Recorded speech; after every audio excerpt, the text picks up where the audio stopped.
कैसी हैं? वहाँ सदके जाए मेरा बेटा, अल्हम्दुलिल्लाह मैं बिल्कुल ठीक। बेटे आप कैसी हैं? ठीक है? शुक्र अल्हम्दुलिल्लाह, मौजा ही मौजा, शुक्र अल्हम्दुलिल्लाह। मामा जान आजकल मैं वो फेसबुक लाइव वगैरह हर रोज कर रही हूँ ना जी। दूध के बारे में काफी लोग पूछ रहे हैं। बढ़िया। ये बड़ा अच्छा टॉपिक था। मैं भी बल्कि सोच रही थी 2-3 दिन से कि ये मैंने ज़रूर बताना है कि दूध के बारे में। ये एक नूर था जिसको अपना हमारे अपने मुसलमान इसको कहते हैं कि दूध जो है वो नूर है, और इसमें काफ़ी शिफा भी थी, और बच्चों को ये दिया जाता था। माँ के दूध के अलावा जब बच्चे पीना चाहते थे तो फिर ये दूध जो है ना इस्तेमाल किया जाता था। और मुझे याद है कि बचपन में अभी तक, बल्कि जब तक ये खालिस दूध मिलते रहे हैं तो हम लोग इसी दूध के बच्चों को यही दूध देते रहते थे। तो ये है कि इसके बारे में बताया जाता है कि उस ज़माने में ये दूध बिल्कुल खालिस मिलता था, और गाय भैंसों का दूध मिलता था, बल्कि गाय के दूध में कहते हैं शिफा है, और उसके गोश्त में इतनी शिफा नहीं है जितने दूध में शिफा है। और माँ के दूध के बाद गाय का दूध दिया जाता था। और अब इस दूध बेचारे का भी इंसानों ने बहुत बुरा हशर कर दिया है, और इसके अंदर केमिकल डाल के इसको केमिकल क्या डालना है, बल्कि गाय के अंदर जो इंजेक्शन लगाते हैं वो केमिकल मिला होता है। तो उसकी वजह से दूध जो है ना वो बिल्कुल ख़राब हो गया। मैं कल इसके बारे में पढ़ रही थी तो मुझे पता चला कि इसकी टाइप्स होती हैं, A1, A2, A, मतलब इस तरह के ना। तो ये आप डिटेल से मतलब लोगों को बता सकते हैं। हम जब कहते हैं कि दूध ना पियो, फिर मुझे खुद भी तरस आता है कि हम कहें कि क्या खाओ, क्या पियो। जब कहते हैं ये भी ना लो, ये भी ना लो, ये भी ना लो। अब कोशिश करें कि दूध जो है ना वो ऐसा होना चाहिए जिसमें केमिकल ना मिक्स हुआ हो। गाय भैंसों को वो केमिकल ना दिया हुआ, इंजेक्टेड ना हो, उनको इंजेक्शन ना लगे हुए हों। और आप खुद भी बेटे प्लीज़ आप खुद भी नेट पे भी देख सकते हो, खोल के भी देख सकते हो कि ये जो गाय भैंसें हैं इनके जब दूध कम देती हैं। गाय तो अक्सर दूध 2-2.5 किलो से ज़्यादा दूध नहीं देती थी, तो लेकिन अब लोगों ने लालच करना शुरू कर दिया है। इसके अंदर उन्होंने डाल दिया है, इसको इंजेक्शन लगाते हैं, और वो फिर 20-30 किलो दूध देते हैं। और ये लालच की वजह से वो जो आप बेटे बता सकते हैं उनको कभी कैसे होना चाहिए। absolutely. I mean, obviously हमको पता है that you know असली दूध जब उस टाइम था, इसमें magnesium, calcium, vitamin A, vitamin B6, vitamin B12, zinc, ये सारी चीजें हैं। And then actually A2 milk boosts glutathione. But that and वो होता था जब ये जो भैंस थे ना वो बाहर जाके, you know, they used to graze outside, and then they actually had more healthy fats in them. But unfortunately kya ho raha hai is that today's population, Imam Ajan, 70% of the people have an issue with doodh. बिल्कुल 70% of people have an issue with doodh because हमने इनको अब ये जो issues क्या, allergies, weakened, you know, immune system, respiratory infections, digestive issues, headaches, all of these issues can be due to milk because हमने इतना process किया हुआ है ना that इसको हमने अब high level A1 का बना दिया, high level A1 casein, which tends to be digested in the bodies into opioids, that then creates fragments like BCM7, which then triggers inflammation. And in vulnerable individuals, it's associated with increased risk of developing diseases. So that's why it actually triggers an inflammatory reaction that starts to attack its own body in the form. And normally, जो क्या होता है, तो मामा जो दूध है ना, आपने देखा है जब हमने आजकल दूध जब हम पीते हैं ना, हम वो A2 वाला लेते हैं, but then उनमें मलाई ऊपर आई होती है नीचे। Normally ये जो दूध होता है ना, ये इसको separate करना चाहिए। But क्या हो रहा है, because हमने इसको homogenization, which kills the bad bacteria, that also destroys the जो homogenization किया होता है ना, it destroys the probiotics, the vitamins, the minerals, the proteins.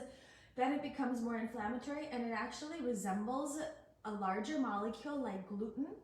So your body then attacks it because जब homogenization किया होता है ना, वो फिर सेपरेट नहीं होता ना। हमने देखा है अगर बाहर से बंदा लेता है दूध, वो ऊपर मलाई नहीं आती। और ये यहाँ पे ना मतलब इस तरह के डिब्बे मिलते हैं दूध के ना, आप कैन ले लेते हो, बोतलें मिलती है, शीशे वाली बोतलें होती हैं, और इसके ना मुख्तलिफ टाइप्स होती हैं। और इसमें वो लिखा होता है कि आपने स्किम वाला लेना है, आपने बगैर घी के लेना है, बगैर चर्बी के लेना है या चर्बी वाला लेना है, और कितनी फैट वाला लेना है, और इसमें किस्में होती हैं। यहाँ पे अल्हम्दुलिल्लाह हम देख सकते हैं कि हमें कौन सा दूध चाहिए, हम ले लेते हैं। और ये कदीम ज़मानों में, मैं अपने बचपन की तरफ चल जाती हूँ, तो ये हमारी एक मुकम्मल गज़ा होती थी। जब कुछ भी नहीं होता था ना, मुझे खुद भी याद है कि डॉक्टर साहब ये क्लिनिक से आते थे, अभी मतलब बचपन में नहीं, ये तो शादी के बाद की बात है, क्लिनिक से आते थे तो मैं कहती थी कि जब तक खाना नहीं बना हुआ या जब तक गज़ा तैयार होती है तो मैं इनको एक कप दूध डाल देती होती थी कि जब तक मैं फुल्का डालती हूँ, जब तक मैं खाना तैयार करती हूँ, खाना गर्म करती हूँ, तो इनको एकदम दूध दे दिया। शाम को चाय पीनी है तो चाय ना पिए, चलो दूध एक कप ले लें। तो हम सोचते थे कि ये हमारी एनर्जी है। हम अपने बुजुर्गों को भी, अपने माँ बाप को भी, हमारी रूटीन होती थी कि रात को सोने से पहले हमारे बुजुर्ग एक एक कप दूध पी के सोते थे। और अब हम ये नौबत आ गई कि हम अपने बच्चों बेचारों से भी, ये देखें ये चीज छीन ली है, अब बच्चों को भी दूध नहीं हम पिलाते। और आपने देखा था कि हमारे वो 2nd नंबर वाले बच्चे को ये हम दूध दे रहे थे तो उसको एलर्जी होनी शुरू हो गई थी। उसको एक्जिमा सारा, allergies, it was really bad. So फिर जब मैंने दूध निकाला, बिकॉज आजकल मम्मा इसको बिकॉज अब हर रोज हर बंदा पी रहा होता है, सो वो उन्होंने क्या करते हैं, जब गाय बच्चा पैदा करती है ना, वो गाय को माँ से अलग कर देते हैं ना, कि ताकि अलग करते हैं, कहते हैं ये दूध ना पिए, ये हमारे लिए रहे। और उसके साथ उन्होंने फिर Monsanto जो है ना, they actually put, it's called RBGH, and it's a recombinant bovine growth hormone, and that actually maintains the milk production. And this Monsanto, which is a chemical company, they actually inject the cows with these milk with this hormone, and so then the cow keeps on producing this milk. And actually mama, इसलिए आजकल बच्चों को periods भी जल्दी आ रहे हैं उनको, because इसमें इतना हार्मोन उन्हें डाला हुआ है, बच्चे हाइपर भी हो जाते हैं, बच्चे स्लो भी हो जाते हैं, period का मसला, obesity, and all of these things. And इसलिए आजकल के बच्चों especially ear infections काफी हो जाते हैं. It actually, now the commercial milk, दूसरा जो milk है ना, commercial, it actually leads to cancers, protective hormones, antibiotics, milk allergens. So आजकल के बच्चे ये common, this is a common food sensitivity. So अगर आपके बच्चों को eczema हो रहा है, पेट का मसला हो रहा है, अब या आपको chronic ear infections, और मैंने देखा था, सॉरी आपकी बात काट रही हूँ, कि देखा था कि वो थायराइड भी इससे बढ़ता है। It is because mama, it actually जब ये सही तरह से ये बड़ा मॉलिक्यूल हो जाता है ना, सबसे सही तरह से डाइजेस्ट नहीं होता ना, तो फिर किसी और जगह से an inflammation, and that inflammation can then affect the entire body. इसलिए मैं तो ये I drink the other milk. जब मैं इधर यहाँ पे तो कोकोनट मिल्क भी मिल जाता है, आलमंड मिल्क भी मिल जाता है, उसके अलावा और दूसरे मिल्क मिल जाते हैं। और अगर आपको बच्चों को ये शौक है या पीने का या मिल्क शेक बनाने का, तो आप वो दूध इस्तेमाल कर सकते हैं। अब मुझे ये भी अजीब लग रहा था कि किसी को कहेंगे, आज के जो मरीज होते हैं वो कहते हैं गोली जो है हम लोग टैबलेट जो ले रहे हैं बड़ी खुश्क है, आया हम दूध के साथ लें। अब मुझे समझ नहीं आती कि मैं इन बेचारों को कहूँ कि नहीं दूध के साथ ना लें, तो कहते हैं एक ये दूध ही ऐसी चीज रह गई है, इसको भी हम मना कर रहे हैं। फिर रोटी तो पहले कह दिया ना लो, चावल ना लो।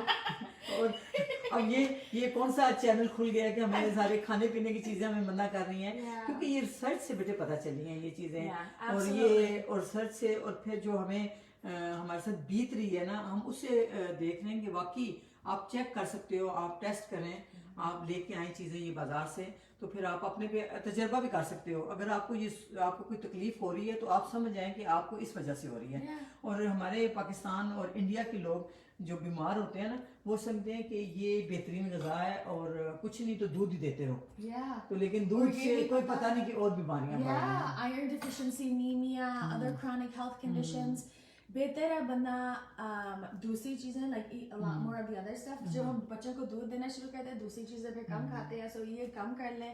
Plus on top of that लोग ये भी पूछते हैं कैल्शियम के बारे में, और हमारी हड्डियों के लिए दूध चाहिए, बट आजकल बिकॉज उन्होंने फोर्टिफाई किया हुआ है with vitamin D, that actually doesn't help the body at all. There's no really vitamin D because it's artificial vitamin D that they're putting in there. Plus on top of that mama, the other calcium इतने ज़्यादा खानों में है, like we have almonds and I mean so many like Brazil nuts and flax seeds and spinach and mustard and collard greens and sesames and wild salmon and broccoli, ये सारी चीज़ों चीजों में कैल्शियम है। जी जी। So जब शुरू में मुझे हर बंदा कहता तुम दूध नहीं देती बच्चों को, वो उनकी हड्डियां कैसे बनेंगी, वो लंबे कैसे होंगे। एक तो बिकॉज द फैक्ट मैं दूसरी सारी चीजें खिला असल में मदिया वजह ये थी कि जब किसी ज़माने में ना मैंने मैं पढ़ती भी रहती हूँ और सुनती भी रहती हूँ, और मुझे वैसे मैंने उस दिन भी बताया था, मुझे बड़ा शौक होता था कि मैं अपने ना बुजुर्गों के साथ बैठ के बातें करूँ। और मुझे ये पता चला कि पहले घरों में ना हर एक ने अपने घरों में गाय भैंस जरूर रखी होती थी। yes.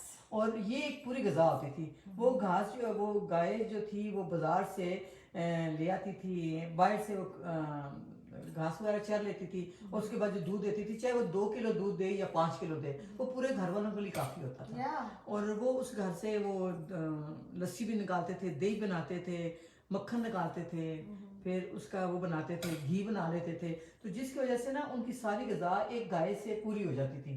और वो गाय जो थी वो घर की गाय थी। और लेकिन ये जो है ना, अब मैं देखा कि इसका भी लोगों ने सत्यानाश कर दिया। तो या अल्लाह, मैं अल्लाह ताला से दुआ करती हूँ कि या अल्लाह ये हमारी नेमतें थी हैं, ये अल्लाह ताला हमसे ये नेमतें ना छीने, और लोगों को अल्लाह ताला हिदायत दे कि इस तरह के काम ना करें।